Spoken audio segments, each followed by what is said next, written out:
Great. I'm very happy to be here. I should tell you that I'm the exact opposite of a middle-aged Malayali novelist. When I walk into a room, I know nobody wants to sleep with me. So when I was reading Arundhati's book, I was thinking what some of you would be thinking. We barely managed to find one person. And here we are discussing what you must do if you want to be with many people. Then I was wondering that maybe morality was created to protect people who feel that they can only get one partner and they don't want to lose even that partner. In fact, sometimes I feel morality is the invention of unattractive men. Because who else does it benefit? So I had all these thoughts and more. I thought I'll just ask Arundhati when we meet what she has to say about many of the questions that we have. But Arundhati, before that, I want to ask you, when you've been speaking about the book in various places, what is that one question nobody asks you? Okay, good one. But before that, I thought that I will respond to that thing that you said, that when we can't find one, how do polyamorous people find many? And I have a slightly cheeky answer to that, which is, I think if you stop looking for the one in that, with that long list of things that you need, things that you want, things that other people have told you you should have, your broken dreams, the guarantee against all your ruins. If you stop looking for that one, you will find many. So that's my response to your. So basically, you're saying stop looking for bread, you'll find the cake. I'm saying stop looking for a cake that's never been made physically, actually. And you will find so many different kinds of breads and cakes and more and more and more. Yeah. The one question that people don't ask is hierarchy in relationships. And it is always, the question is asked, but it is posed as, so how do you prioritize between your partners? But nobody asks the question in terms of what does hierarchy mean in relationships. And there's almost an assumption that all relationships are stacked in front of you like a pyramid, and at the very top rests the romantic sexual one. And I have a huge problem with that, because we don't live like that. We live on a much flatter space where we have multiple relationships, all of us. Parents, siblings, kids, friends, colleagues, lovers, partners, exes. And we can say that there are rings of intimacies there. There are rings of people we are closer to, those we share emotional, intellectual, physical, not sexual, sexual, not emotional, all kinds of combinations of intimacies. And what determines priority is not a fixed thing. It depends on the time of your life, on the time of their life, our need, their need, our need to be needed, their need for care. And therefore, one cannot fix any one relationship at the hierarchy always. And I think it's so fake to do it with romantic sexual relationships. I think that was another invention of unattractive men. But how do we deal with that horrible thing called jealousy? Where basically sometimes I feel that we don't want the others to have a good time more than sharing the partner. As Gore once said, not only should I succeed, others must fail. So there is a bit of that in jealousy, and it seems to be a very primordial feeling. So how do you expect people to negotiate? Isn't it better to just decay with one person instead of going through all this? You say share the way one of my uncles once said that he allowed his wife to work. You say share as if you own it to begin with.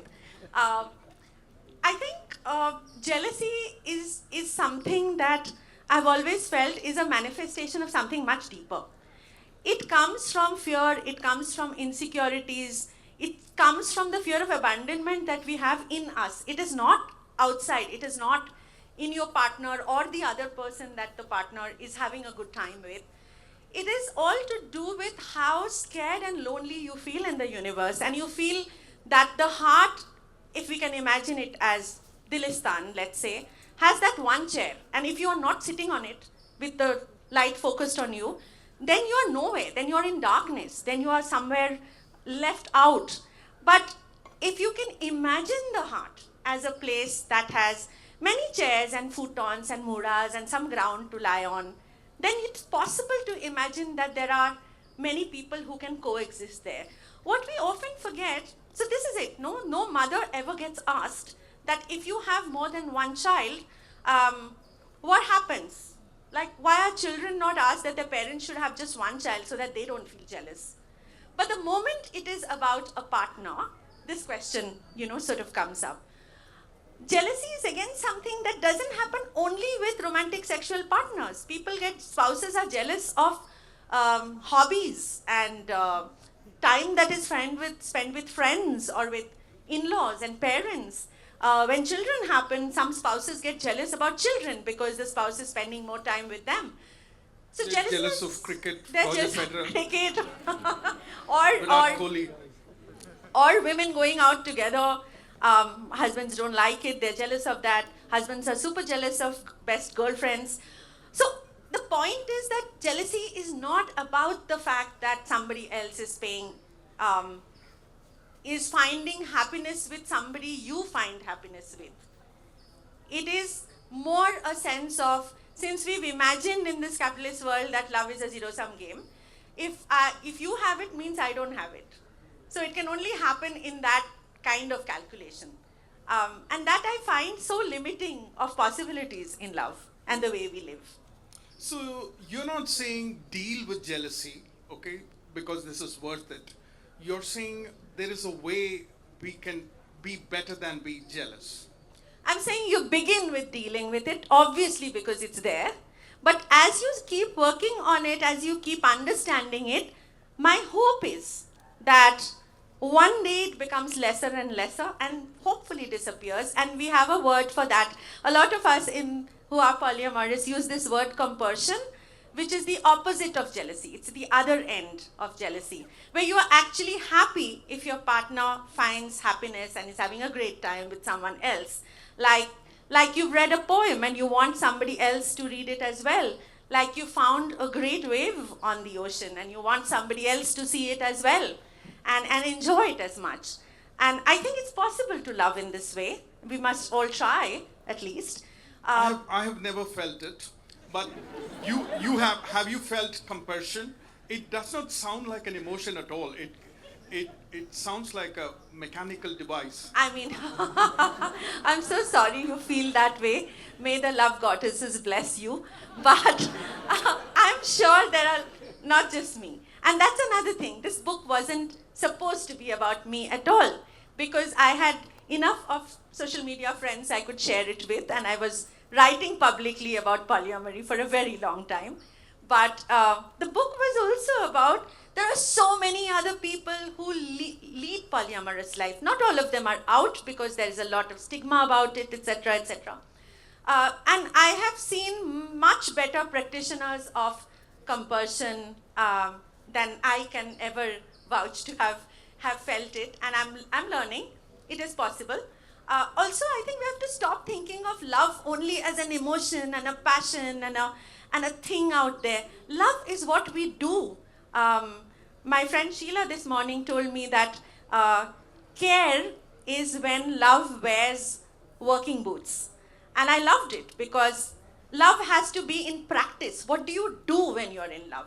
The doing part is very important. And that's where a lot of other things like care, compassion, and building lives together and everything that it means comes in. The passion, desire part is one part of love. Okay. And very early in the book, you clearly state that polyamory is not chiefly about sex. It is about a lot of other things, affection, and chiefly also being there. And I particularly underlined that part where you said it's also doing chores for your partners. And as a person who was a husband for 15 years, I thought, okay, now I have to do chores in 8 homes and probably no sex. But you mean that is a central message that you're conveying, that it is not at all about sex. It's about a whole spectrum of love. So something that I tell a lot of my young polyamorous friends, I'm going to say that to you, Manu. Get your mind off the number. In that word, there are 2 words. There is poly and there's amory. Let's concentrate on the amory. And poly just means more than one. The possibility of more than one. I don't know how I came up with 8. You're right. Maybe it was something deep inside me.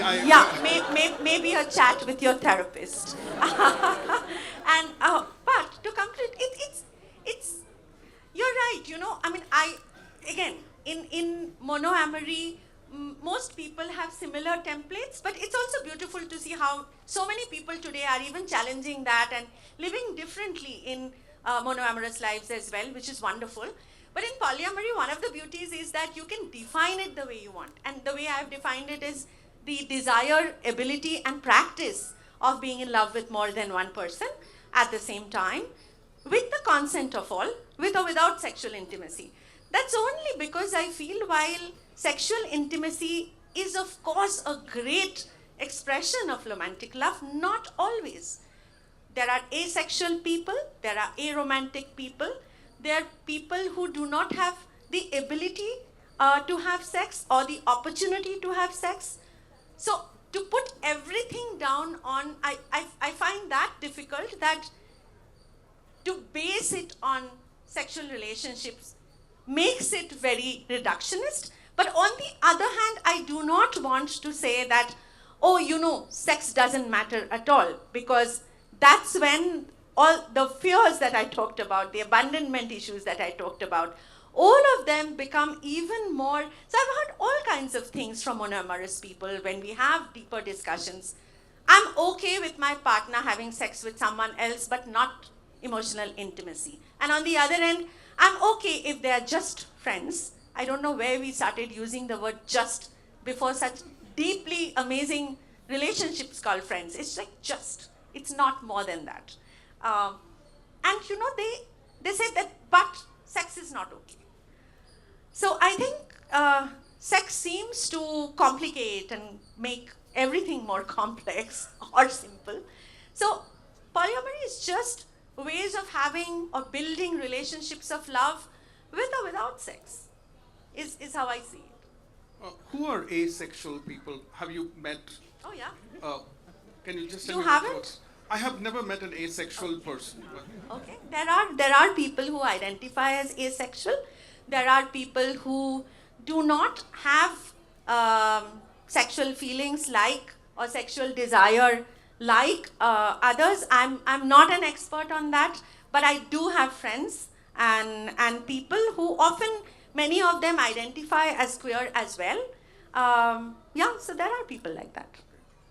And now, when I started off in journalism, there was a media campaign for premarital sex as a form of modernity.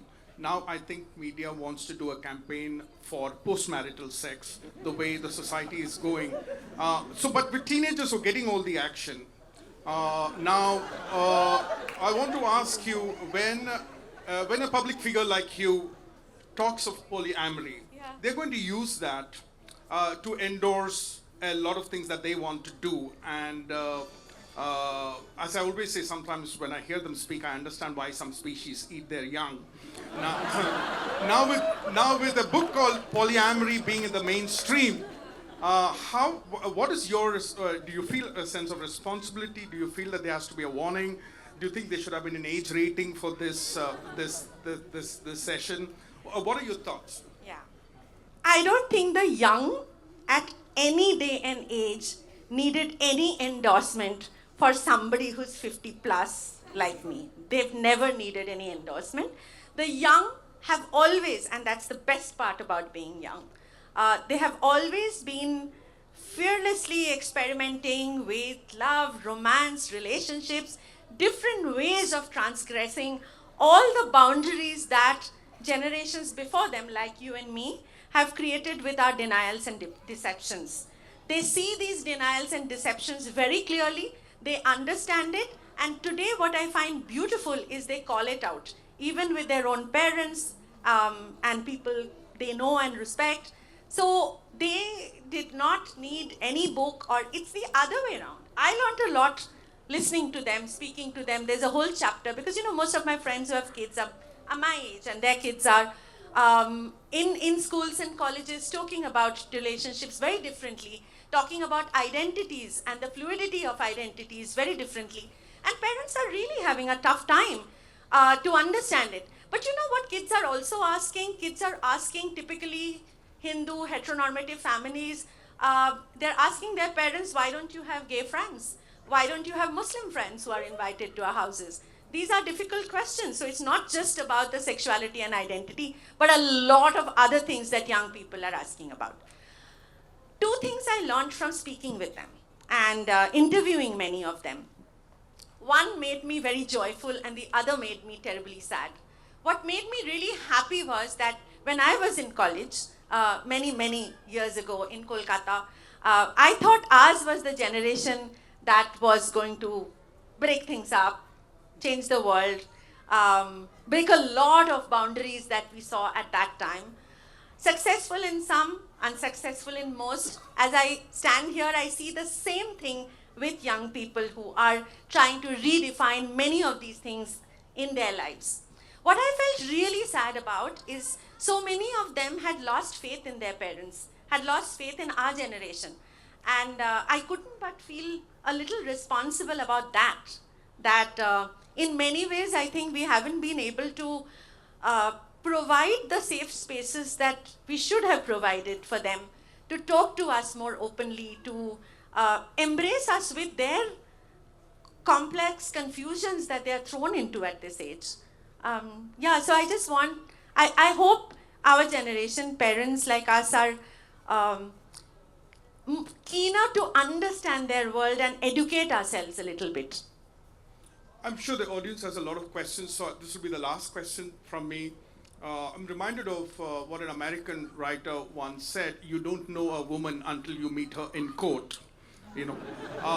So the state, at the same time, the state was allowed into the bedroom to protect people who are vulnerable. Now, but at the same time, polyamory, it's exactly what government, this government, we don't even have to think about it.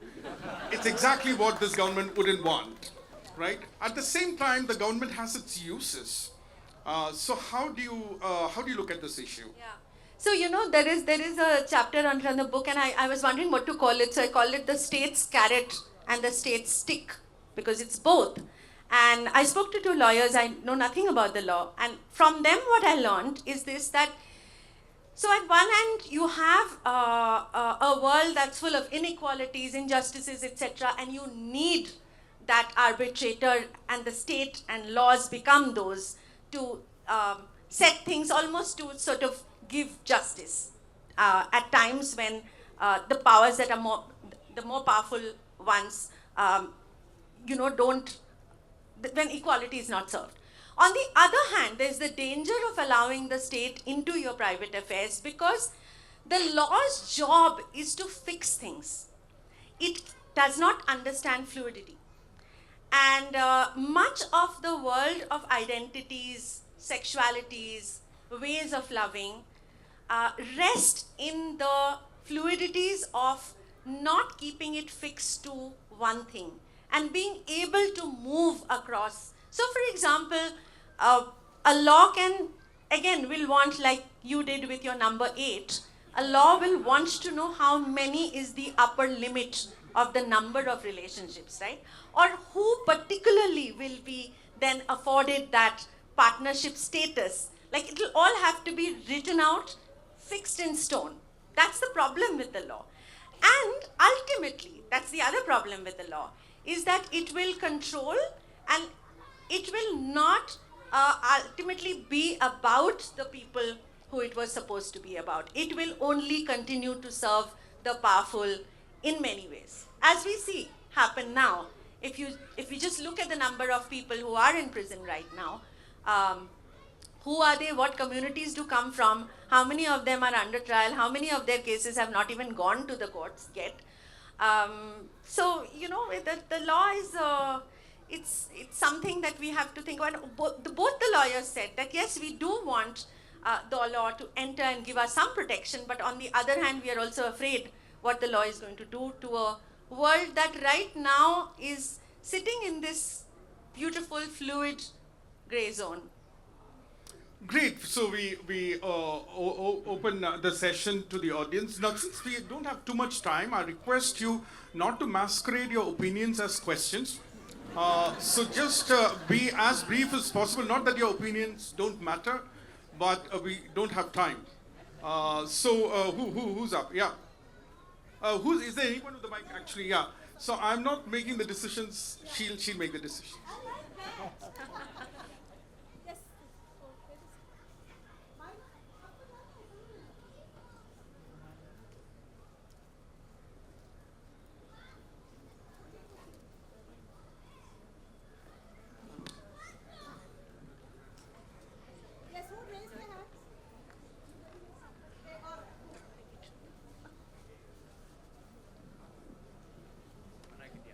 Hello, hello.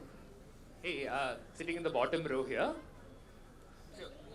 Yeah. Hey, so I understand that India has a long history with polyamory, but it's tended to have benefited men. You have men with more wives, but it's not the case. How is it being polyamorous Indian and a woman at the same time? How is it? To be polyamorous Indian and a woman at the same time, it seems like a unlikely combination from our history. Yeah. Yeah, mostly what you say is right, that not polyamory but polygamy, which is the marriage bit of things, seem to have worked more for men. But like it has done for most things in life, right? Not just to do with this. So even in monogamous marriages, where does the power lie? In fact, I think what happens in polyamory is power is distributed. The moment it is not one man for the woman, it gets distributed. But there is a whole long chapter in the book about various communities across India as well as the rest of the world, where various structures of family and power systems existed before pre-colonization. And those are some of the structures that we can look at for interest, if nothing else. What does it feel like to be Indian and polyamorous at the same time? I've always been, and a woman at the same time. It is, in a patriarchal world, being a woman or being other than a cis-het man is difficult, and being polyamorous comes with all those difficulties, actually. Yeah.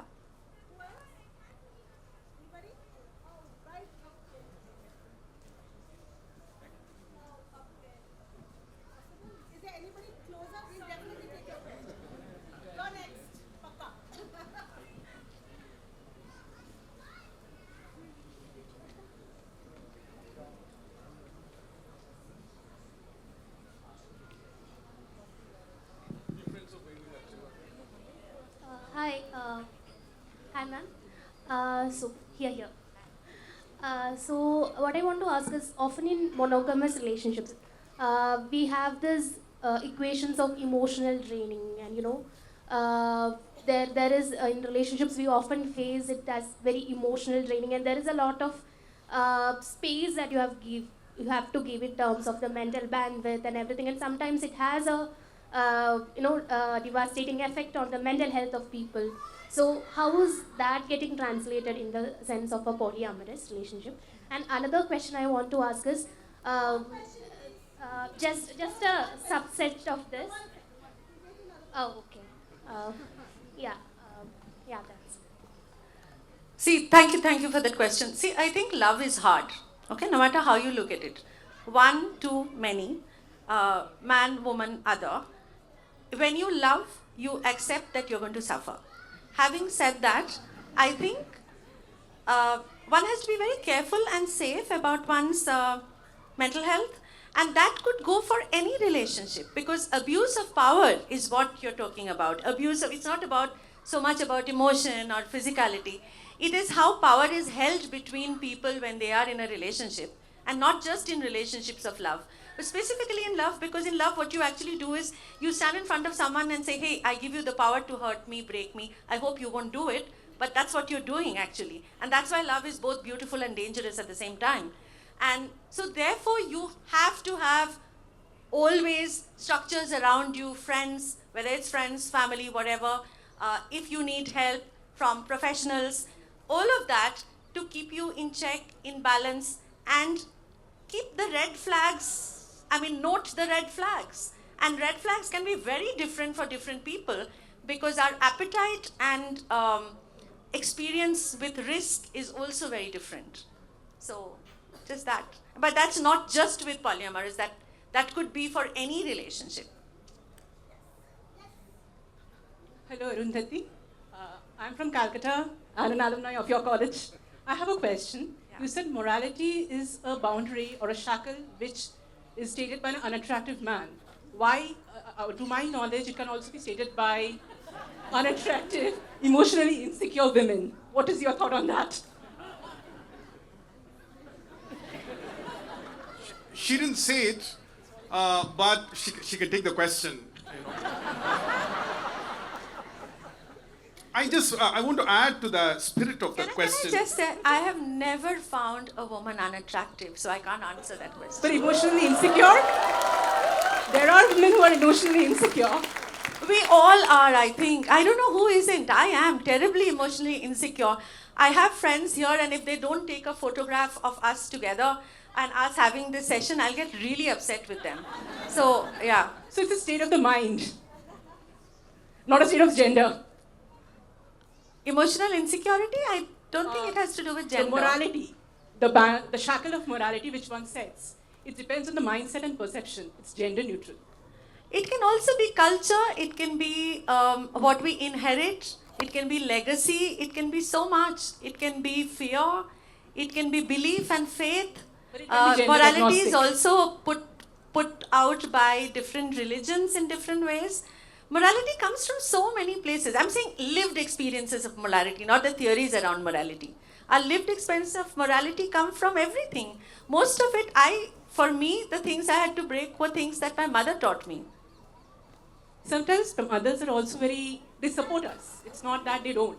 But as I said, it can be gender agnostic.